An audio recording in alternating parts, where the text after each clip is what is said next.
오늘 하나님께서 우리에게 주시는 말씀 같이 보겠습니다. 욥기 42장 7절로 9절까지의 말씀입니다.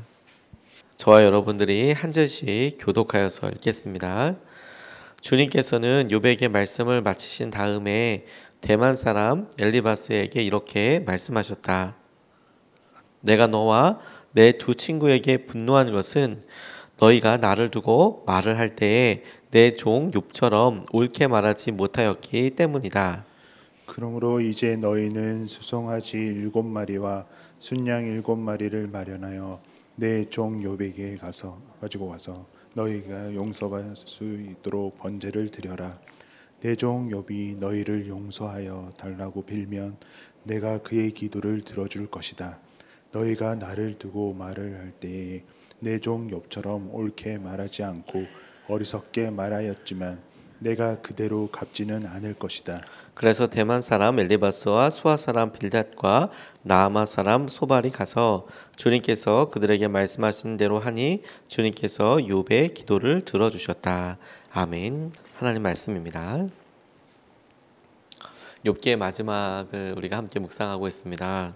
이제 42장이 욥기에서 하나님께서 마지막으로 욥과 세 친구들의 대화에 대해서 이제 말씀하시고 일종의 평가를 하시고 하나님의 생각을 비교적 구체적으로 알려주시는 그런 과정인데요.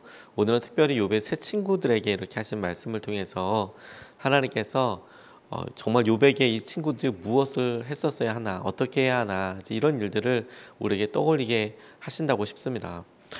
하나님께서 욥에게 말씀하신 다음에 욥의 이제 세 친구들에게도 말씀하세요. 엘리바스에게 말씀하시고 엘리바스에서 말씀하신 구체적인 내용을 통해서 이제 소발과 빌닷까지 이제 하나님께서 말씀하신 대로 순종하게 됩니다. 하나님께서 이 장면을 어떻게 이끄셨는지 지금 이제 명확하게 우리가 그려볼 수는 없지만 그래도 이 말씀에서 주어진 정보들만 가지고 떠올려 보면 적어도 이들이 하나님께서 내게 말씀하시는구나 라는 것을 알았겠구나. 그러니까 다시 말해서 이 장면을 우리가 상상할 때 갑자기 하나님이 나타나셔서 네 사람이 볼 수 있도록 이렇게 직접 육안으로 볼 수 있도록 나타나셨다. 이제 이렇게 상상할 수도 있고 하나님께서 음성으로 말씀하셨다. 이렇게 상상할 수도 있고 머릿속에 이 장면을 이렇게 떠올려 보면 그 장면이 여러 가지로 떠올려 볼 수 있겠지만 그게 어떤 모습이라고 하든지 명확하게 한 가지 알 수 있는 것은 뭐냐면 욥의 세 친구들이 하나님께서 지금 내게 말씀하시는 거구나를 적어도 정확하게 알았다라는 거예요. 그리고 무엇을 얘기하시는지도 정확하게 알았다. 그러니까 그들이 자기들에게 말씀하시는 것이 하나님이셨고 그 하나님이 뭘 하라고 이야기하는지는 명확하게 알았구나. 그런 의미에서 욥의 세 친구들에게도 말로만 들었던 그리고 말로만 자기들이 선포하고 하나님은 이런 분이야라고 얘기했던 것에서 엄청나게 놀라운 하나님이시구나. 하나님이 이런 생각을 가지고 하시고 말씀하셨구나. 이제 이렇게 완전 경천동지할 만한 변화가 확 생겨버리는 그런 장면이기도 합니다. 그런데 내용이 훨씬 더 그들에게 있어서 마음속으로 많이 생각을 하게끔 만듭니다. 첫 번째로 같이 주목하고 같이 기도하고 싶은 것은 하나님께서 친구들에게 원한 것이에요. 뭘 원하셨는지 7절 8절 말씀을 보면 주님께서는 욥에게 말씀을 마치신 다음에 대만 사람 엘리바스에게 이렇게 말씀하셨다. 내가 너와 내 두 친구에게 분노한 것은 너희가 나를 두고 말을 할 때에 내 종 욥처럼 옳게 말하지 못하였기 때문이다. 그러므로 이제 너희는 수송아지 7마리와 수양 7마리를 마련하여 내 종 욥에게 가지고 가서 너희가 용서받을 수 있도록 번제를 드려라. 내 종 욥이 너희를 용서하여 달라고 빌면 내가 그의 기도를 들어줄 것이다.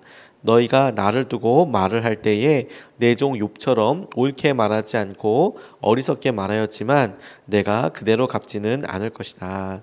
이렇게 말씀하고 계십니다.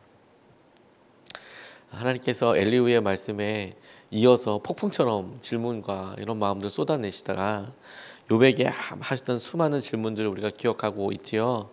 욥이 정말 아무 말도 할 수 없었습니다. 입을 가릴 수밖에 없었습니다.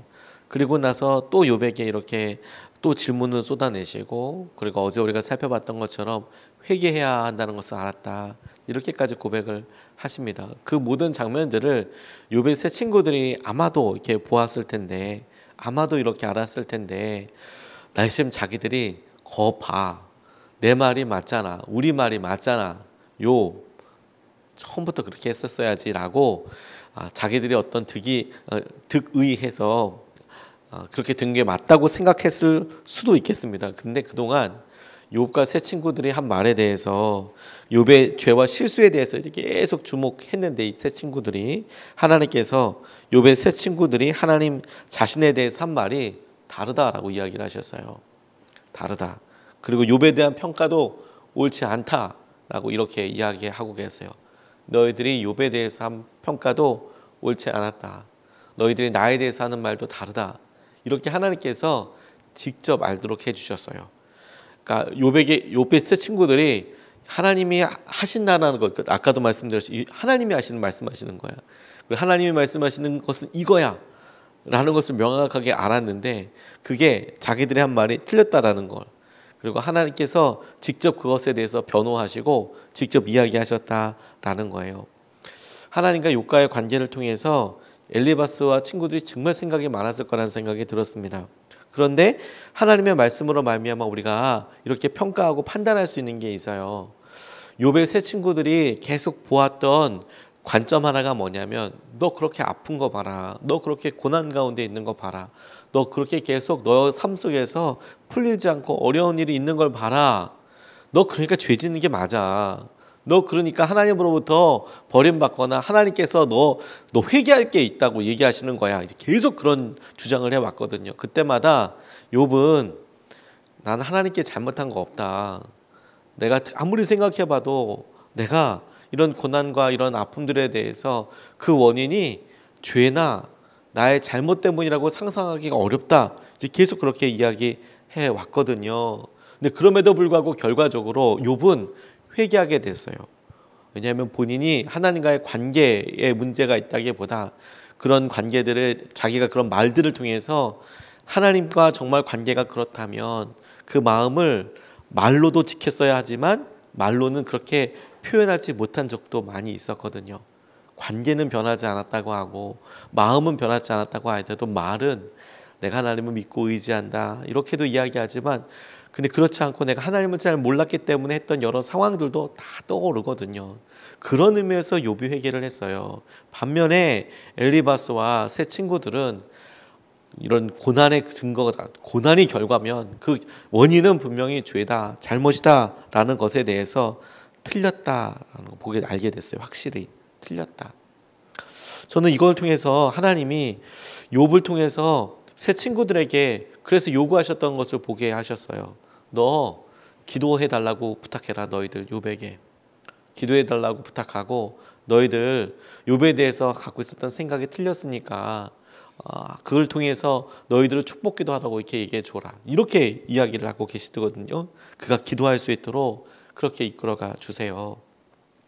욥이 계속 이야기했고, 그리고 우리가 욥의 세 친구에서 우리 주위에 고난받는 사람들에 대하여, 혹은 우리가 설명할 수 없는 아픔들에 대하여 욥의 세 친구의 입장에서, 시선에서 그렇게 말하고 보았고 얘기했던 것에 대해서 우리가 이렇게 적용해 본다면, 우리 주위에 고난당하고 어려운 사람들은 하나님께서 그런 상황과 아픔들에 대하여 주목하고 계시는 사람이구나. 그래서 우리 주위에 고난받고 어려운 사람들이 있으면 우리가 평가하고, 우리가 물론 그와 함께 사랑을 표현하기 위하여, 위로해 주기 위하여 찾아오고 다가오지만, 그럼에도 불구하고 마음속에 잃지 말아야 될 것은 뭐냐면, 하나님께서 이 사람을 사랑하고 계시는구나, 그럴 사람일 수 있겠구나, 하나님께서 이 사람을 특별하게 생각하고 계시는 과정일 수 있겠구나, 그 상황을, 그 관점을 잊지 말아야겠다는 생각이 들었어요. 하나님께서 새 친구들에게 다그치고 있는 것처럼 평가하지 말고 판단하지 말고, 하나님께서 특별히 사랑하는 사람일 수 있겠구나, 하나님께서 특별한 과정으로 이를 다루고 계시는 것일 수도 있겠구나. 함부로 죄라고 이야기하지 않고, 함부로 결과에 대해서 우리의 생각으로 그렇게 생각하고 평가하면 안 되겠다는 생각이 들었어요. 곧게 난 길은 하나도 없더라라는 책에서 배경락 목사님이라는 분이 이런 이야기를 하셨어요. 30대의 나이에 어린 아이 둘을 남겨놓고 호련히 세상을 떠난 막내 동생이 있으셨대요. 30대면 너무 젊죠. 두 아이가 있는데 갑자기 이렇게 세상을 떠나게 됐답니다. 어릴 때부터 자유분방하게 막내 동생이 자랐는데 동네 친구들과 어울리면서 껄핏하며 문제도 일으키고 그랬대요. 이 목사님이랑은 나이 차이가 한 9살 정도 나고요. 근데 말이 잘 통하지 않으니까 큰형으로서 막내 동생을 옳은 길로 이끄는 역할을 전혀 하지 못했대요. 나이 차이도 많이 나니까. 그리고 사실 자기도 청년의 때에 자기 자신을 건사하기도 너무너무 힘들었대요. 정말 그야말로 사느냐 죽느냐 그게 문제다. 진짜 이렇게 막 자기도 고민하고 있을 때였거든요. 그래서 막 되지도 않는 철학적 고민을 하면서 폼을 잡던 시기가 있었노라고. 그런데 군대에도 군 생활하는 동안도 잠시 휴가를 나와서 그저 그냥 자기 방에서 책만 읽고 그렇게 시간을 보냈답니다. 근데 그때 막내가 중학생이었는데 정말 천방지축이었대요. 근데 어느 날 막내가 집을 뛰쳐나가서 속으로 생각했답니다. 중학생이니까 지가 어디 가겠어. 곧 돌아오겠지. 이렇게 생각을 했대요. 지가 나가봐야 뭘 어떻게 하겠어. 이런 생각으로 기다리고 있는데 저녁 때가 돼서 어둑어둑해지는데 동생이 돌아오지 않으니까 애가 타신 아버지가 방문을 열면서 크게 소리쳤대요. 이 큰형한테. 이 차갑고 냉정한 놈, 동생이 가출을 했는데 형이 되어서 찾아볼 생각도 안 하냐? 아버지가 이렇게 큰형한테 이야기를 했대요. 9살 차이 나는 큰형한테. 동생이 가출했는데 너 임마 너 혼자서 이렇게 있을 거야? 그리고 막 냉정한 그렇게 이야기를 했대요. 그러니까 그제야 읽던 책을 덮으면서 에이씨 귀찮게 그러면서 이제 억지로 일으켜서 동생 찾는 흉내만 내느라고 밖에 한번 휙 나갔다 왔을 뿐이래요. 근데 이제 짐작대로 다음날 이제 동생이 돌아왔답니다. 근데 그거 나는 아버지에게 혼난 분풀이로 이제 동생을 엎드려 뻗쳐 시켜놓고 군대식으로 엉덩이를 심하게 때렸대요. 형 노릇이라고 한 게 자기가 지나놓고 보니까 오직 그거 한 번뿐이더래요. 오직 그거 한 번. 평상시 동생과 살뜰하게 말 한마디 건넨 적 없었던 주제에 자기가 몽둥이를 댔었노라고. 근데 동생이 하늘나라로 이렇게 떠나보내고 나니까 동생을 하늘나라로 이렇게 떠나보내고 나니까 그 동생이 30대에 조카 2명을 냅두고 그렇게 하늘나라에 턱 간 거 보니까 와 그때 그 시절 지금에서야 그때 그 시절 왜 난 동생의 마음을 어루만져 주지 못했나 그게 후회가 참 많이 되더라는 거예요. 왜 그때 그 시절에 동생 이렇게 있을 때 붕어빵이라도 하나 사주고 왜 그렇게 어루만져 주지 못했나. 그렇게 일찍 떠날 줄 알았다면 조금 더 많은 대화를 나눌 걸 이 생각이 거의 마음속에 너무너무 막 아리는 그런 기억이 되는 거죠. 30대의 아이 동생이 이렇게 훅 떠나고 나니까 9살이나 어린 동생이 그러면서 마음속에 상처가 있고 어려움이 있고 근데 그걸 계속 이렇게 볼 때마다 헨리 나우어인의 상처 입은 치유자라는 책에서 자기가 상처받은 것 가지고 다른 사람을 치유하고 생명의 원천이 되어주는 그런 부분들을 보면서 상처가 있다고 해서 남을 치유할 수 있는 것은 아니다. 상처 있는 사람이 오히려 남에게 더 큰 상처를 줄 가능성이 훨씬 크다. 내 상처가 너무 아프기 때문에 남을 돌볼 여유가 없었다. 내 경우가 그랬다. 치유자가 되려면 자신이 아파했던 그 상처를 회복해야 한다. 그런 다음에 다른 사람을 돌볼 수 있다. 동생이 내 곁을 떠난 후 비로소 나는 나 자신을 진정으로 돌아보게 되었다. 그리고 이제야 하나님께서 나를 치료자로 세우기 위하여 수많은 상처들을 주었음을 깨닫게 되었다. 이렇게 이야기를 하더라고요. 욥이 고난과 어려움 당할 때 처음부터 욥의 세 친구들이 아프라고 그런 얘기 했겠습니까? 위로하기 위해서 왔다니까요. 멀리서. 그 사실을 저는 한 번도 잊어본 적이 없어요. 적어도 찾아오지도 않고 그 주위에 그렇게 많은 친구들이 있었다는데 한 걸음 움직이지 않은 사람보다 훨씬 낫겠죠. 그런데 대화를 하고 이야기를 하고 그들 마음에 무슨 또 그런 마음과 감정이 씌웠는지 온통 욥 너 그 결과를 잘 받아들여. 너 어떻게 하면 너 다시 재기할 수 있어. 그런데 그게 죄 때문이야. 결과 때문이야. 아마 저들의 마음속에 있는 상처와 저들의 마음속에 있는 아픔 때문이었을 수도 있을 것 같아요. 하나님께서 고난당하는 자, 아픔 이렇게 겪고 있는 사람 이렇게 보면 우리에게 우리의 모습을 상기시켜 주실 뿐만 아니라 우리가 그를 통해서 하나님께서 이 사람 사랑하고 있어. 하나님께서 특별한 시기를 보내고 있어. 그래서 지나고 난 다음에 깨닫게 될 거야. 그때 좀 더 잘해줄 걸. 지금 요배 세 친구들처럼 좀 더 잘 이해해 줄 걸. 그런 후회가 되지 않도록 하나님께서 주시는 은혜 가운데 우리가 기쁨과 사랑으로 사랑해주고 그렇게 품어주고 그렇게 할 수 있으면 좋겠습니다. 그게 하나님께서 요배 세 친구들에게 요구하신 것이라고 싶었어요. 두 번째로 주목하게 된 것은 요배 기도입니다. 요배 기도. 9절 말씀을 보면 그래서 대만 사람 엘리바스와 수아 사람 빌닷과 나아마 사람 소발이 가서 주님께서 그들에게 말씀하신 대로 하니 주님께서 욥의 기도를 들어주셨다 이렇게 말씀하셨어요. 하나님은 욥의 기도를 들어서 사용하셨습니다. 다시 말해서 친구들을 위해서 기도해 주라고 말씀하셨어요. 친구들에 대해서 욥에 대해서 했던 말에 대해서 다시 되돌이킬 수는 없을 겁니다. 이미 한 말인 걸 어떻게 되돌이켜요? 근데 하나님께서 결정적으로 너희들 말이 틀렸다라고 이야기하시면서 다 되돌이켜 이렇게 얘기하는 게 아니라 너희들 용서를 구해라 하나님 앞에. 그리고 그 기도를 욥이 하도록 해라 이렇게 이야기하시는 거예요. 욥이 친구들을 위해서 용서해 달라고 기도하면 그들을 용서해 주시겠다라고 이렇게 말씀하여 주시는 거예요. 그래서 이 장면을 가만 보면서 고난 당하고 힘들었던 것을 생각하면 너무 어렵죠. 그런데 욥에게 마지막 요구하시고 욥의 세 친구들에게 욥에게 가서 너희들이 부탁해라 한 내용을 종합해 보면 고난 당한 욥이 어려움 가운데 있는 욥이 하나님께서 그 주위에 있는 욥의 세 친구들을 축복하는 자리에 있을 수 있구나. 오히려 용서하고 축복하는 자리에 서는 것이 하나님께서 원하시는 것일 수 있겠구나. 그런 생각을 하게 됐어요. 그러니 우리 주위에 고난받는 사람이 있으면 욥인가 보다. 그래, 저거 잘못한 게 있어서 그래. 이렇게 생각할 게 아니라 하나님의 특별한 사랑과 관심을 받고 있는 사람일 수 있으니 그를 사랑하고 격려하고 하나님의 선하신 뜻에 대해서 끊임없이 우리가 반응하는 것 한 가지와 우리가 고난 가운데 있고 어려운 가운데 있다면 우리 주위에 있는 사람들 우리에게 계속해서 여러 말과 아픔들을 줄 때 떠올려야 한다는 거예요. 우리가 어렵고 힘들어도 축복의 통로가 될 수 있어. 우리가 저들 삶의 가운데 하나님께서 하신 은혜를 누리게 할 수 있어. 고난만큼 어려운 만큼 하나님과 우리 사이를 아주 가깝게 만드는 것이 또 있을까요, 여러분? 아프고 그리고 정말 힘들면 우리 주위에 정말 사랑하는 사람이 어려운 가운데 있으면 하나님 앞에 바짝 의지하게 되잖아요. 고난만큼 어려운 만큼 하나님 앞에 우리를 갈망하듯이 막 이렇게 나아가게 하는 게 없잖아요.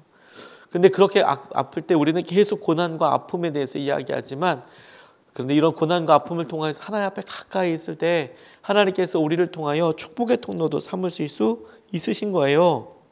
근데 저 이것을 가만히 묵상하다 보니까 이것이 예수님의 기도랑 예수님의 마음과 맞닿아 있다는 생각을 하게 됐습니다.